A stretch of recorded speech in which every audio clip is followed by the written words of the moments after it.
Finally ಸಿಕ್ಸ್ಗೆ six matches ಗೆದ್ದುಬಿಟ್ಟು play off ಹೋಗೇ ಬಿಡ್ತು RCB. ಯಾರೂ ಸಪೋರ್ಟ್ ಮಾಡಿರಲಿಲ್ಲ. ಎಲ್ಲರೂ ಅಷ್ಟೊಂದು ರನ್ ಡಿಫ್ರೆನ್ಸಿಂದ ಆಡಬೇಕು. CSK ಬ್ಯಾಟಿಂಗ್ ನೋಡಿದ್ರೆ ಅಷ್ಟು ಚೆನ್ನಾಗಿದೆ ಅಂತ ಹೇಳ್ತಿರ್ಬೇಕಾದ್ರೆ back to back totally 6 matches ಗೆದ್ದು RCB ಪ್ಲೇ ಆಫ್ ಹೋಗಿರೋದು. ಸೀರಿಯಸ್ಲಿ ಕ್ರೇಜಿ ಅಂದರೆ ಕ್ರೇಜಿ ಆಗಿತ್ತು. ಅದೇನೋ ಹೇಳ್ತಾರಲ್ಲ, ಒಂದ್ಸಲ ಗಟ್ಟಿಯಾಗಿ ಅಂದ್ಕೊಂಡ್ರೆ ಅದು ಹಾಗೆ ಆಗುತ್ತೆ ಅಂತ. ಪಕ್ಕ ಈ ಸಲ ಕಪ್ ನಮ್ಮದೇ. RCB ಈ ಸಲ ಕಪ್ ಹೊಡಿತಾರೆ. ಇಷ್ಟು ಫ್ಲೋ ಅಲ್ಲಿದ್ದಾರೆ ಅಂದರೆ ಕ್ರೇಜಿ, ನಂಬಕ್ಕೆ ಆಗಲ್ಲ. 218 ಸ್ಕೋರ್ ಕೊಟ್ಟಾಗ ಅಷ್ಟು ರನ್ ರೇಟ್ ಇಟ್ಕೊಂಡು ಅವ್ರು ಆಡ್ತಿರ್ಬೇಕಾದ್ರೆ CSK concentration just play of ಹೋಗಬೇಕು ಅನ್ನೋದು ಮಾತ್ರನೇ ಇತ್ತು. ಓಕೆ, ಈ ರನ್ ಚೇಸ್ ಮಾಡೋಣ ಅನ್ನೋದು ಅವ್ರ ತಲೆಯಲ್ಲೇ ಇರಲಿಲ್ಲ. ಫ್ರಮ್ ದಿ ಫಸ್ಟ್ ಬಾಲ್ ಅವ್ರು ಆಡೋಕ್ಕೆ ಸ್ಟಾರ್ಟ್ ಮಾಡಿದಾಗ್ಲಿಂದನ ಅಷ್ಟು ಹವಾ ತೋರಿಸ್ಬಿಟ್ರು RCB ಬೌಲರ್ಸ್. ಈ ಸಲ ಕ್ರೆಡಿಟ್ ಮಾತ್ರ ಸೀರಿಯಸ್ಲಿ RCB ಬೌಲರ್ಸ್ಗೆ ಕೊಡಬೇಕು.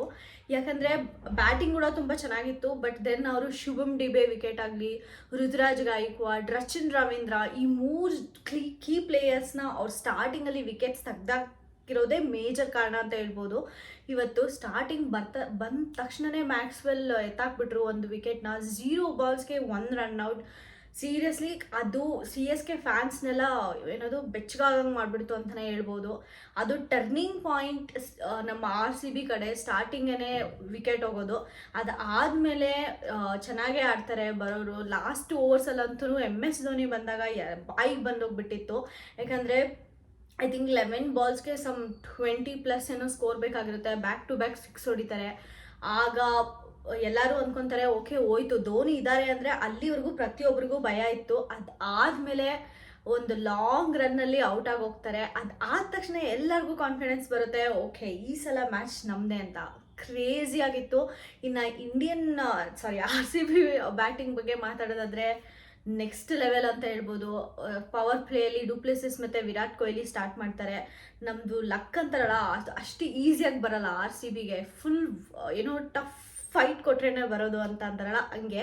ಯಾಕಂದರೆ ಸ್ಟಾರ್ಟಿಂಗ್ 3 ಓವರ್ಸ್ ಸಿಕ್ಕಾಪಟ್ಟೆ ಚೆನ್ನಾಗಿ ಆಡಿದ್ರು, ಒಳ್ಳೆ ಸ್ಕೋರ್ ಆಯಿತು. ಅದಾದಮೇಲೆ ಮಳೆ ಬಂದಾದಮೇಲೆ ಪಿಕಪ್ ಮಾಡ್ಕೊಳ್ಳೋಕ್ಕೆ ಸಿಕ್ಕಾಪಟ್ಟೆ ಕಷ್ಟ ಆಯಿತು. ವಿರಾಟ್ ಕೊಹ್ಲಿ ಆಗಿರ್ಬೋದು, ಡುಪ್ಲೆಸಿಸ್ ಆಗಿರ್ಬೋದು, ಎಷ್ಟು ಫೋರ್ಸಾಗಿ ಹೊಡಿತಾ ಇದ್ದಾರೆ ಅಂದರೆ ಬಾಲ್ ಮುಂದಕ್ಕೆ ಹೋಗ್ತಾನೆ ಇಲ್ಲ. ಅಷ್ಟು 5th 6th 7th 8th ಓವರಲ್ಲಂತೂ ಅವ್ರಿಗೆ ಆಡೋಕ್ಕೆ ಆಗಲಿಲ್ಲ. ಬಟ್ ಸ್ಟಿಲ್ ಅಂದರೆ ರನ್ಸ್ ತೊಗೊಳಕ್ಕಾಗಲಿಲ್ಲ. ಎತ್ತಿದ್ರೆ 4 ಹೋಗ್ತಾಯಿದೆ, ಇಲ್ಲಾಂದರೆ ರನ್ಸೇ ಹೋಗ್ತಾಯಿಲ್ಲ. ಬಾಲ್ಸ್ ಮೂವೇ ಆಗ್ತಾಯಿಲ್ಲ. ಸೊ ಆ ಸಿಚುವೇಷನಲ್ಲಿ ಕೂಡ ತುಂಬ ಚೆನ್ನಾಗಿ ಹ್ಯಾಂಡಲ್ ಮಾಡಿ ಡುಪ್ಲೆಸಿಸ್ ಆಗಿರ್ಬೋದು ಮತ್ತು ವಿರಾಟ್ ಕೊಹ್ಲಿ ಆಗಿರ್ಬೋದು ಸಿಕ್ಕಾಪಟ್ಟೆ ಚೆನ್ನಾಗಿ ಆಡಿದರು. ಅಂದರೆ ಅವ್ರು ಆಡ್ತಿರ್ಬೇಕಾದ್ರೆ ಒಂದು ಎಮೋಷನ್ ಕಾಣಿಸ್ತಾ ಇತ್ತು. ಓಕೆ, ಇದು ಮ್ಯಾಚು ನಾವು ಆಡಿದ್ರೆ ಗೆದ್ರೆ ಗೆಲ್ಬೋದು, ಹೋದರೆ ಹೋಗ್ಬೋದು ಅನ್ನೋದು ಇದೇ ಇರಲಿಲ್ಲ. ಇಲ್ಲಾಂದರೆ ಪ್ಲೇ ಆಫ್ ಹೋಗಲಿಲ್ಲ ಅಂದರೆ ಅರೆ ನಾವು ಹೋಗಲ್ವಲ್ಲ ಅನ್ನೋ ಫೀಲಿಂಗೇ ಇರಲಿಲ್ಲ. ಅರೆ ಫ್ಯಾನ್ಸ್ ಎಲ್ಲ ನೋಡ್ತಿದ್ದಾರೆ, ದಿಸ್ ಇಸ್ ಆರ್ಲ್ಯಾಂಡ್. RCB ಅಂದರೆ ಒಂಥರ ಎಮೋಷ್ನಲ್ ಫೀಲಿಂಗ್ ಕಾಣಿಸ್ತಾ ಇತ್ತು ನಂಗೆ. ವಿರಾಟ್ ಕೊಹ್ಲಿ ಆಗಲಿ, ಡುಪ್ಲೆಸಿಸ್ ಆಗಲಿ, ಅವ್ರು ಆಡ್ತಿರ್ಬೇಕಾದ್ರೆ ಸಿಕ್ಕಾಪಟ್ಟೆ ಕ್ರೇಜಿಯಾಗಿ ಆಡಿದರು. ವಿರಾಟ್ ಕೊಹ್ಲಿ ಬಾಲ್ ತಿಂದಾಕೋರು ಅಂತ ನನಗೆ ಸಿಕ್ಕಾಪಟ್ಟೆ ಅನಿಸ್ತಾ ಇತ್ತು ಬೇರೆ ಮ್ಯಾಚಸ್ ಎಲ್ಲನ. ಬಟ್ ಈಗ 6 ಕನ್ಸಿಕ್ಯೂಟಿವ್ ಮ್ಯಾಚಸ್ ನೋಡ್ತಾ ಇರಬೇಕಾದ್ರೆ ಅವ್ರು ಅಂದರೆ ಯಾವ ಪ್ಲೇಯರೇ ಆಗಲಿ ಬಾಲ್ ತಿಂದಾಕಕ್ಕೆ ನೋಡ್ತಾನೆ ಇರಲಿಲ್ಲ. 100% ಕೊಟ್ಟು ಆಡಿದ್ದಾರೆ. ಅದಕ್ಕೆ ಅಲ್ವಾ ಬ್ಯಾಕ್ ಟು ಬ್ಯಾಕ್ 6 ಮ್ಯಾಚಸ್ ಗೆದ್ದಿರೋದು, which is really not easy. ಸಿಕ್ಕಾಪಟ್ಟೆ ಖುಷಿ ಆಯಿತು. ವಿರಾಟ್ ಕೊಹ್ಲಿ ಔಟ್ ಆಗೋದ್ರು, ಬೇಜಾರಾಗೋಯ್ತು. ಅದು ಏನು ಹಿಡಿಯೋಕೆ ಹೋಗಿ ಬಿಟ್ಟು ಮತ್ತೆ ಕ್ಯಾಚ್ ಹಿಡಿದ್ಬಿಟ್ರು. ಅಂದರೆ ಬಾಯಿಗೆ ಬರೋದು ಬಿಡೋದು ಹಂಗೆ ಮಾಡಿಬಿಟ್ರು. ಓಕೆ ಫೈನ್, ಡುಪ್ಲೆಸಿಸ್ ಇದ್ದಾರೆ, ಇನ್ನೂ ಗ್ರೀನ್ ಇದ್ದಾರೆ, ಮತ್ತು ರಜತ್ ಪಾಟಿದಾರ್ ಇದ್ದಾರೆ ಅಂತ ಒಂದು ಓಪ್ಸ್ ಅಂತೂ ಇತ್ತು. ಬಟ್ ಬೇಜಾರಾಯಿತು. ಅದಾದಮೇಲೆ ಡುಪ್ಲೆಸಿಸ್ ಆಫ್ಟರ್ 10th ಓವರ್ವರೆಗೂ ಏನು ಗುರು, ಮ್ಯಾಕ್ಸ್ ಟು ಮ್ಯಾಕ್ಸ್ 160ಗೆ ಫುಲ್ ಸ್ಟಾಪ್ ಇಟ್ಬಿಡ್ತಾರೆ ಇವತ್ತು ನಮ್ಮ RCB ಅಂದ್ಕೊಳ್ಳೋ ಅಷ್ಟೊತ್ತಿಗೆ ಬ್ಯಾಕ್ ಟು ಬ್ಯಾಕ್ 6-4 ಹೊಡೆದ್ರು. ಜಡೇಜಾ ಬೌಲಿಂಗ್ ಅಂತೂ ನಿನ್ನೆ RCBಗೆ ನೀವು ಹೊಡೀರಿ, ನೀವೇ ಗೆಲ್ಲಬೇಕು ಅಂತ ಆಗ್ದಂಗಿತ್ತು. ಬಾಲ್ ಮಾತ್ರ ಸಿಕ್ಕಾಪಟ್ಟೆ ಚೆನ್ನಾಗಿ ಆಡಿದರು. ಅದಾದಮೇಲೆ I think 11th 12th 13th ಓವರ್ಸಲ್ಲೇ ಮ್ಯಾಕ್ಸಿಮಮ್ ಸ್ಕೋರ್, 11th ಓವರಲ್ಲಿ ಮ್ಯಾಕ್ಸಿಮಮ್ ಸ್ಕೋರ್ ಆಯಿತು. ಅದಾದಮೇಲೆ ಡುಪ್ಲೆಸಿಸ್ ಅವರು ಔಟ್ ಆಗಿದ್ದ ರೀತಿ ಮಾತ್ರ ಸೀರಿಯಸ್ಲಿ ಅನ್ಯಾಯ ಗುರು. ಅದು ನನಗೆ ಟಚ್ ಆಯಿತು ಅಂತ ಯಾರಿಗೂ ಗೊತ್ತಾಗಲ್ಲ ಬಿಡಿ. ಆ ಟೆನ್ಷನಲ್ಲಿ ಅಲ್ಲಿ ಆ ಬ್ಯಾಟ್ ಹೋಗ್ಬಿಟ್ಟಿದೆ, ಬಟ್ ಗ್ರೌಂಡ್ಗೆ ಟಚ್ ಆಗಿಲ್ಲ ಅಂತ ಔಟ್ ಆದ್ರಲ್ಲ, ಸಿಕ್ಕಾಪಟ್ಟೆ ಬೇಜಾರಾಯಿತು. ಯಾರೂ ನಂಬೋಕ್ಕಾಗಲಿಲ್ಲ. Full R C B fans ಆಗಿರ್ಬೋದು, ಇಲ್ಲಾಂದರೆ ಆರ್ ಸಿ ಬಿ ಪ್ಲೇಯರ್ಸ್ ಆಗಿರ್ಬೋದು, ಎಲ್ಲರೂ ಶಾಕ್ ಆಗೋದ್ರು.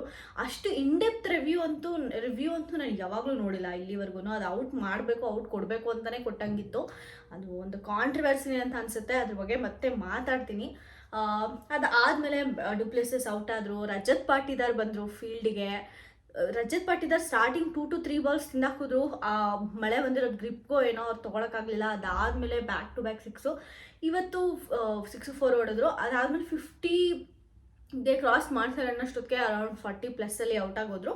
ಬಟ್ ಒಂದು ಒಳ್ಳೆ ವಿಷಯ ಅಂದರೆ ಆರ್ ಸಿ ಬಿಲಿ ಯಾರು ಬಾಲ್ ತಿಂದಾಕೋ ಪ್ರಯತ್ನ ಅಂತೂ ಮಾಡಲೇ ಇಲ್ಲ. ಪ್ರತಿಯೊಂದು ಬಾಲ್ನೂ ಕೂಡ 100% ಕೊಟ್ಟು ಆಡಿದರು. either 4 6 or 2 runs, 4 6 or 2 runs, or at least maximum 1 run. Dotted balls of very few ಅಂತಲೇ ಹೇಳ್ಬೋದು ಈ ಮ್ಯಾಚಲ್ಲಿ. ರಜತ್ ಪಾಟಿದಾರ್ ಕೂಡ ತುಂಬ ಚೆನ್ನಾಗಿ ಔಟ್ ಆದರು. ಮತ್ತು ಅಲ್ಲಿ ವಿರಾಟ್ ಕೊಹ್ಲಿ ಹೆಂಗೆ ಔಟ್ ಆದರು, ಡಿಟ್ಟೋ ರಜತ್ ಪಾಟಿದಾರ್ ಕೂಡ ಹಂಗೆ ಔಟ್ ಆದರು. ಅದೇನು ಅವ್ರು ಮಿಮಿಂಗ್ ಮಾಡ್ತಿದ್ದಾರೆ, ಸೀರಿಯಸ್ಲಿ ಹಂಗೆ ಆಯಿತಾ ಬಾಲ್ ಕ್ಯಾಚ್ ಹಿಡಿಯೋದ್ರಲ್ಲಿ ಅಂತ ಅನ್ನಿಸ್ತು. ಸ್ವಲ್ಪ ಮಿಲಿಮೀಟರ್ಸಲ್ಲೇ ಹೋಗಿ ಬೌಂಡ್ರಿ ಕ್ರಾಸ್ ಮಾಡೋ ಬಾಲ್ ಆಗಿರ್ಬೋದು, ಇಲ್ಲಾಂದರೆ ಬ್ಯಾಟ್ ಗ್ರೌಂಡಿಗೆ ಟಚ್ ಆಗೋದು, ಡ್ಯೂಪ್ಲೆಸಿಸ್ ಆಗಿರ್ಬೋದು. ಇಷ್ಟಿಷ್ಟು ಡಿಫ್ರೆನ್ಸಲ್ಲಿ ವಿರಾಟ್ ಕೊಹ್ಲಿ ಆಗಿರ್ಬೋದು, ಇಲ್ಲಾಂದರೆ ರಜತ್ ಪಾಟಿದಾರ್ ಆಗಿರ್ಬೋದು, ಡ್ಯೂಪ್ಲೆಸಿಸ್ ಆಗಿರ್ಬೋದು, ಎಲ್ಲ ಔಟ್ ಆಗಿದ್ದು ವೆರಿ ಮೈನ್ಯೂಟ್ ಇದರಲ್ಲೇ. ಅದಾದಮೇಲೆ ರಜತ್ ಪಾಟಿದಾರ್ ಔಟ್ ಆದಮೇಲೆ ಕ್ಯಾಮ್ರನ್ ಗ್ರೀನ್ ಬಂದರು. ಕ್ಯಾಮ್ರನ್ ಗ್ರೀನ್ ಮಾತ್ರ ಸಿಕ್ಕಾಪಟ್ಟೆ ಬೌಲಿಂಗಲ್ಲಾಗಲಿ ಮತ್ತು ಬ್ಯಾಟಿಂಗಲ್ಲಾಗಲಿ ಅವ್ರು 100% ಕೊಟ್ಟಾಡಿದ್ರು. ವಾವ್ ಅನ್ನಂಗಿತ್ತು.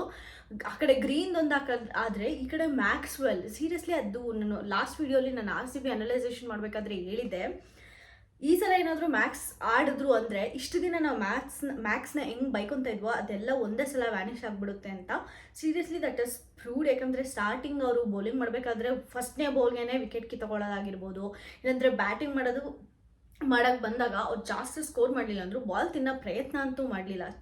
ಚಿಕ್ಕ ಅಪಿಯರೆನ್ಸ್ ಆದರೂ ಕೂಡ ಗ್ರೇಟ್ ಇಂಪ್ಯಾಕ್ಟ್ ಆಯಿತು ಸ್ಕೋರಲ್ಲಿ. ಐದರ್ ಮ್ಯಾಕ್ಸ್ ಆಗಿರ್ಬೋದು, ಮತ್ತು ನಮ್ಮ DK ಆಗಿರ್ಬೋದು, ಪ್ರತಿಯೊಬ್ಬರದು ಅಷ್ಟೇ. ರಜತ್ ಪಾಟಿದಾರ್, ಗ್ರೀನ್ ಆಗಿರ್ಬೋದು, ವಿರಾಟ್ ಕೊಹ್ಲಿ ಆಗಿರ್ಬೋದು, ಡುಪ್ಲೆಸಿಸ್ ಆಗಿರ್ಬೋದು, ಯಾವೊಂದು ಬ್ಯಾಟ್ಸ್ಮನ್ ಕೂಡ ಲೀಸ್ಟ್ ಪರ್ಫಾರ್ಮೆನ್ಸ್ ಮಾಡಿದ್ದಾರೆ ಅಂತ ಹೇಳ್ಕೊಡಂಗೆ ಇಲ್ಲ.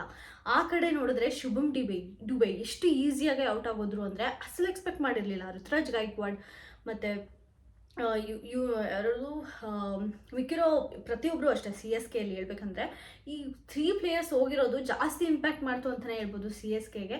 ನಮಗೆ ಅದು ತುಂಬ ಪ್ಲಸ್ ಆಯಿತು. ಅದೇನೋ 18ರಲ್ಲಿ 18 ನಂಟು ಅಂತಾರಲ್ಲ, ಸೀರಿಯಸ್ಲಿ ಅದು RCB ಇದೆ ಗುರು. ಸಮ್ಟೈಮ್ಸ್ ಮಿರಾಕಲ್ ಹ್ಯಾಪನ್, ಸಮ್ಟೈಮ್ಸ್ ಏನದು ನಂಬರ್ ಶಾಸ್ತ್ರ ಏನೋ ಅಂತಾರಲ್ಲ, ಅದು ಅದೆಲ್ಲ ನಂಬಬೇಕು ಅನಿಸುತ್ತೆ seriously. Finally play of RCB. But ಈ ಸಲ ಮಾತ್ರ ಕಪ್ ನಮ್ಮದೇ. ಇದೆಲ್ಲ ನೋಡಿದ್ಮೇಲೆ ಯಾರಾದರೂ RCBಗೆ ಸಪೋರ್ಟ್ ಮಾಡಿಲ್ಲ ಅಂದರೆ ನಿಜವಾಗ್ಲೂ ಅವ್ರಿಗೆ RCB ಇಷ್ಟ ಇಲ್ಲ ಅಂತ ಅಷ್ಟೇ, RCB ಕೇಪಬಿಲಿಟಿನ ಡೌನ್ ಮಾಡ್ತಿದ್ದಾರೆ ಅಂತ ಅಲ್ವೇ ಅಲ್ಲ.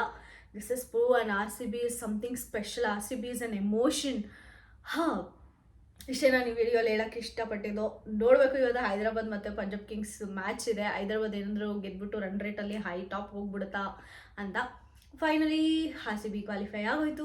ನೆಕ್ಸ್ಟ್ ವೀಡಿಯೋಲಿ ಸಿಗೋಣ. ಅಲ್ಲಿವರೆಗೂ ಥ್ಯಾಂಕ್ ಯು ಸೋ ಮಚ್. ನನಗೆ ಸಪೋರ್ಟ್ ಮಾಡ್ತಿರೋರಿಗೆ ಸಬ್ಸ್ಕ್ರೈಬ್ ಆಗೋದು ಮಾತ್ರ ಮರ್ತೋಗ್ಬಿಡಿ. ಆದಷ್ಟು ಫುಲ್ ವೀಡಿಯೋ ನೋಡಿ ಅಂತ ಹೇಳ್ತಾ ಈ ವಿಡಿಯೋನ ಮುಗಿಸ್ತಾ ಇದ್ದೀನಿ. ಬಾಯ್.